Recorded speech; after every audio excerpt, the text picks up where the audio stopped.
Rebonjour, on se retrouve directement après pour parler un peu d'optimisation. Bien sûr, je ne vais pas rentrer dans les détails, mais je vais vous apprendre les bases nécessaires pour que vous puissiez optimiser vos algorithmes comme il faut. Donc, on est toujours sur MetaTrader 5 dans le Strategy Tester et on va changer différentes choses pour faire cette optimisation. Déjà, quand j'optimise, je travaille avec deux périodes. En général, je change toujours ces périodes, mais on va par exemple considérer une période qui va de 2021 à 2023, disons. Donc du 1er avril 2021 au 11 novembre 2023. Et ça va être notre période de test, entre guillemets. Et les algorithmes qu'on va sélectionner de cette période de test, on va aussi les tester sur une autre période qui ira par exemple du 5 novembre 2023 au 5 novembre 2025.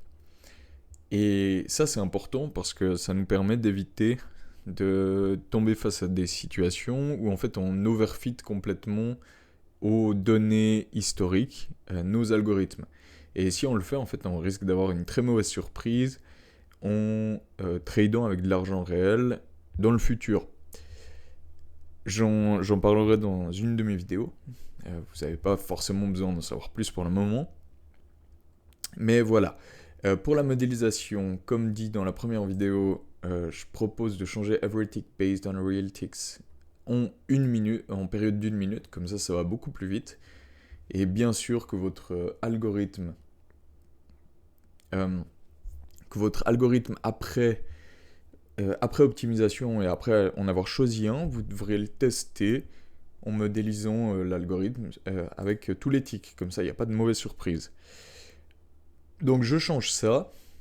Pour l'optimisation, on va mettre Slow Complete Algorithm. Ça va être cool parce que on va pouvoir classifier nos différentes configurations d'input qu'on va considérer dans l'optimisation selon plein de critères différents qu'on peut choisir. Celui que j'utilise le plus souvent, c'est le Sharp Ratio Max. Ça indique pas forcément toujours les meilleurs, mais c'est avec ça que je travaille, donc je vais vous montrer. Il y a bien sûr plusieurs possibilités, hein. Le complexe Criterion Max est super à utiliser. Le profit factor ou le balance max peut aussi être intéressant parce qu'on voit ceux qui réalisent le plus d'argent sur cette période. Mais j'ai parfois du mal parce que ceux qui réalisent le plus d'argent sont parfois des algorithmes qui prennent beaucoup de trades. Et beaucoup de trades, c'est pas forcément ce qu'on veut parce que il faut pas oublier qu'il y a des commissions et des spreads en trading qui peuvent être très importants. Donc trop de trades, c'est aussi plutôt mauvais. Donc voilà, on va travailler avec le Sharp Ratio Max qui du coup considère les risques pris pour obtenir un certain profit, et en fait ça crée un bon équilibre de quel algorithme est bon et quel algorithme est mauvais. Voilà, donc là on est en format optimisation et on peut aller sous Inputs. Et c'est là que ça devient intéressant parce que on peut en gros utiliser cette section-là avec Start, Step et Stop qui permet de tester des configurations d'input de la manière suivante. Donc, par exemple, si on veut tester... Alors, déjà, on va commencer par là. On veut considérer des séries de bougies qui vont de 2 bougies par étape de 1 jusqu'à 3. Et en fait, ça nous permet de tester toutes les configurations qui ont 2 bougies jusqu'à 3 bougies. Donc en fait, 2 cas différents. Mais là où ça devient intéressant, c'est que si on sélectionne aussi le filtre de taille de bougie en pourcentage du prix, on va pouvoir commencer à 0,05 par exemple, avec des steps, donc il va tester étape par 0,05. C'est peut-être mal expliqué, mais vous comprendrez très vite. Jusqu'à 0,3%. Donc 0,3% du prix. Et là, ce qu'on voit, c'est qu'en fait, on va avoir 6 configurations différentes pour aller de 0,05 par 0,05 jusqu'à 0,3. Et la série de bougies va de 2 à 3, donc 2 configurations différentes. Et en fait, il va combiner ces choses que vous voulez optimiser, ce qui fait que vous avez 12 tests différents qui sont réalisés. Voilà, et du coup, bien sûr, vous n'êtes pas obligé de tout optimiser, vous pouvez en faire énormément, hein, si vous rajoutez ça, et que vous mettez à chaque fois 6 configurations différentes, ça fait 6 x 6 x 6 x 2, ce qui fait beaucoup, si je dis pas de conneries, c'est 432, ouais, bref, pas mal. Je vais pas le faire parce que sinon l'optimisation sera trop longue pour la vidéo et j'ai pas envie de cut. Mais grossièrement c'est ça. Et vous pouvez bien sûr toujours ne pas sélectionner un certain critère et changer en double-cliquant un certain input en un autre sans que ça fasse partie de l'optimisation. Donc ça c'est des inputs fixes et ça c'est des inputs qui sont testés par step. Voilà, donc maintenant même chose. On peut... Je vérifie juste quelque chose. Parce que du coup, il y a cette partie de gestion de risque. Et il ne faut pas que le risque soit trop élevé, sinon l'optimisation va bloquer trop tôt. Mais c'est bon. Donc là, on peut commencer. Et il va y avoir 12 tests qui sont réalisés. On a cet écran qui apparaît, qui en fait montre Comment je peux définir ça? Voilà, en gros, ça montre chaque test réalisé et les performances par rapport au Sharp Ratio. Donc, sur l'axe des Y, on a le Sharp Ratio Max qui est défini. Et voilà, et en fait, on peut ouvrir cette nouvelle fenêtre Optimization Results qui montre les résultats. Donc là, on voit que le meilleur algorithme a un ratio de Sharp sur cette période testée de 4,45 avec un profit de 1321. Le profit, c'est pas très important parce qu'en fait, ça dépend de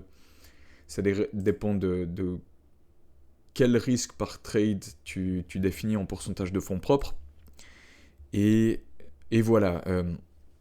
Mais bref, tu peux quand même les comparer aux autres. Donc on voit que le meilleur ratio de Sharp prend un peu moins de trade, donc a un profit moins élevé par exemple que ce deuxième algorithme, mais est meilleur selon certains critères, comme le drawdown qui est plus faible. Là, c'est un drawdown extrêmement faible, hein. C'est pas une gestion de risque correcte. Tu peux risquer bien plus avec tes algorithmes sans qu'il y ait de problème réel. Et voilà. Mais donc, on va prendre ce premier qui a pris 255 trades. On voit aussi les metrics comme la série de bougies. C'est 3 bougies qui sont considérées avec un fil de taille de 0,05. Et on voit que le deuxième meilleur considère 2 bougies avec un fil de taille de 0,05. Donc on va prendre le premier, clic droit, Run Single Test. Ça, ce que ça fait, c'est que ça vous permet de voir ce que je vous ai montré dans la vidéo précédente. Donc le graphique de comment il se comporte sur la période allant de 2021 à 2023 et les données de backtest. Donc le pourcentage de profit trade total, combien il gagne en moyenne, combien il perd en moyenne. Ça, c'est très important parce que le profit trade en pourcentage du total doit être considéré en fonction de l'average profit trade et loss rate. Voilà tout. Et donc toujours toutes ces métriques auxquelles on a accès. Et dernier point très important, comme je vous l'ai dit, c'est que voilà, là c'est un plutôt bon algorithme, on voit qu'il a des jolies performances, mais ce qu'il faut faire avant de le mettre en route et de réellement l'utiliser, c'est aller sous Settings, changer la période en par exemple 2023 à 2025 et de réeffectuer un test avec ça. Donc on peut retourner sur Optimization Results, maintenant on a changé la date et on refait Run Single Test et on regarde comment il se comporte sur cette période-là. En l'occurrence, c'est un plutôt bon algorithme que j'ai là, et en fait il se comporte bien aussi, il se comporte vraiment bien aussi, donc pour moi c'est un feu vert qu'on peut l'utiliser et qu'il est optimisé correctement. Et ensuite, je pourrais vous expliquer énormément de choses sur l'optimisation. Il y a tellement de choses à dire, mais je pense que vous avez les points essentiels pour pas faire de la merde et faire des algorithmes qui sont pertinents et qui fonctionnent bien. Voilà tout. J'espère que ça vous a aidé et que ce guide surtout vous aide à comprendre comment créer des algorithmes et comment trade de manière pertinente et de manière compétente. Voilà, bonne journée.